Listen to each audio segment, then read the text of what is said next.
Want to know how to add billing information or payment information in TaskRabbit? Well, no worries. In this video, I'm going to show you an easy step-by-step guide on how you can do it. It's super simple and under a minute, so let's get straight to it.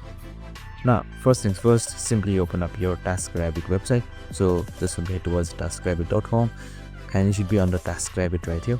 So if you're not under the dashboard, you have not logged in. So we have also created a video on how to log in. So make sure you watch that and log in successfully.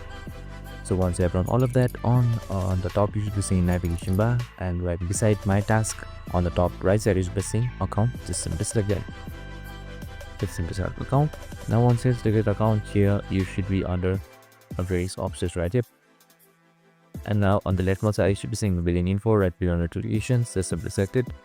Now just simply you can add your billing info, which is your card number, credit debit card number, and then select save and you should be good to go. And that's it. I hope this video helped. If it did, make sure to like, subscribe and tune in with us for more of these videos. See you in the next one.